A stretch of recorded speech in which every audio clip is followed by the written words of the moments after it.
Hello everyone, this is Dr. Navjot Singh Arora, consultant skin specialist, derma heal skin and hair clinic, Dwarka, new Delhi.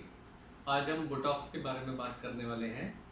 सबने Botox के बारे में कुछ ना कुछ सुना होगा, लेकिन बेसिक नॉलेज आज हम जानेंगे, जिससे कि हम उसके प्रोज एंड कॉन्स और उसके एक्चुअल यूजेस को समझ सकें। पहली बात तो ये कि बोटॉक्स एक ब्रांड नेम है एलर्गन कंपनी का, जिसके और भी ब्रांड्स आते हैं, पर बोटॉक्स सबसे पहले आया था, इसलिए वो ज़्यादा फेमस है। बोटॉक्स का मेन काम होता है मसल्स को रिलैक्स करना।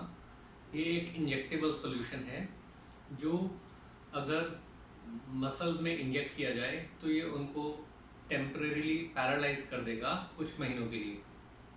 अब हम क्यों मसल्स को पैरालाइज करना चाहते हैं? हमें ये समझना है कि जब हम स्माइल करते हैं, जब हम एक्सप्रेशंस देते हैं, तो हमारे जो फेस पे एक्सप्रेशंस बनते हैं वो मसल्स के एक्शन के कारण ही बनते हैं।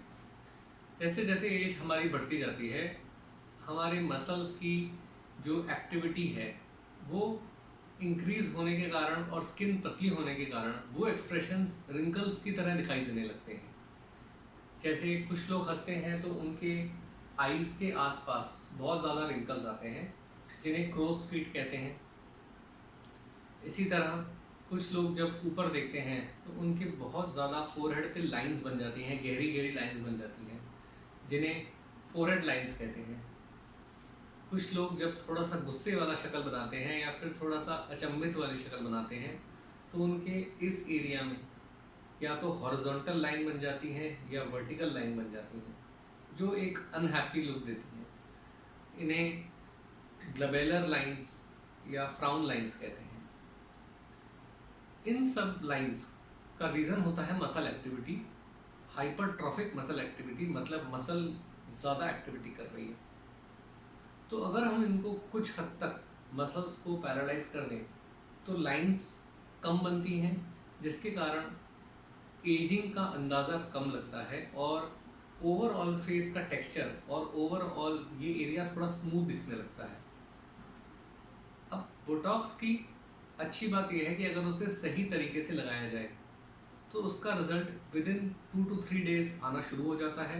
7 to 10 डेज, ज़्यादा से ज़्यादा 14 डेज में मैक्सिमम रिजल्ट आ जाता है और इसका असर 3 से 6 महीने रहता है।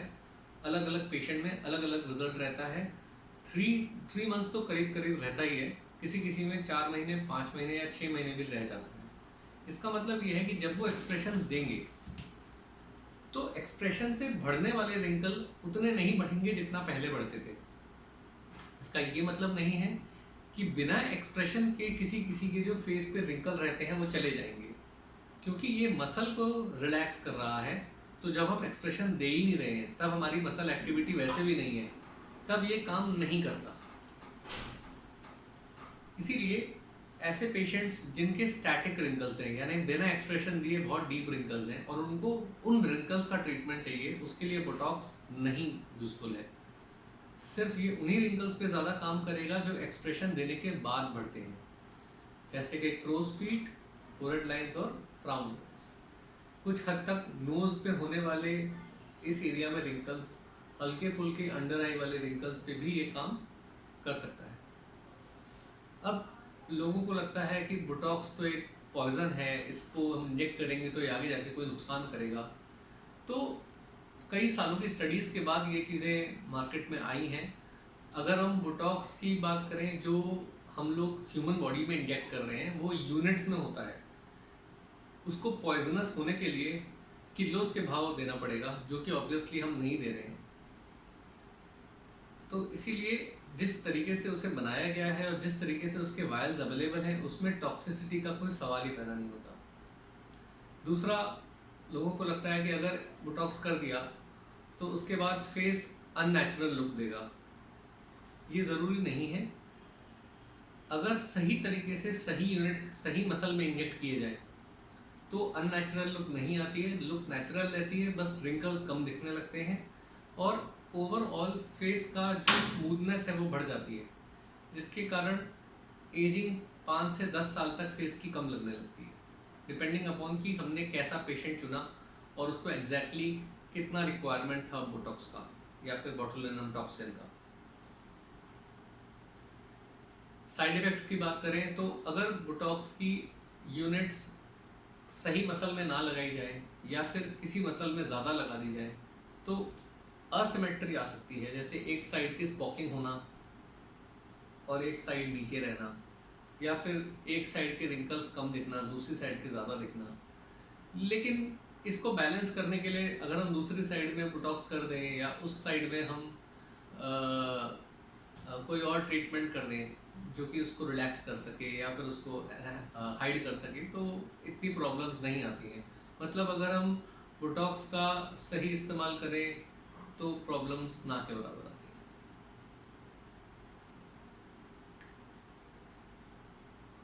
अब कौन से लोगों को बोटॉक्स कराना चाहिए, कौन सी एज में कराना चाहिए, बहुत कॉमन क्वेश्चन हमें सुनने को मिलता है। तो बहुत सिंपल सी फंडा है। कुछ 40 की 50 की एज में जाके भी लोगों के एक्सप्रेसिव रिंकल्स नहीं आते हैं और कुछ लोगों के 30 to 35 की एज में ही एक्सप्रेशन वाले रिंकल्स शुरू हो जाते हैं। सो फर्स्ट ऑफ ऑल खुद को अवेयरनेस होना कि हाँ एक्चुअली में बोटॉक्स कराने से ये फ़ायदा होगा।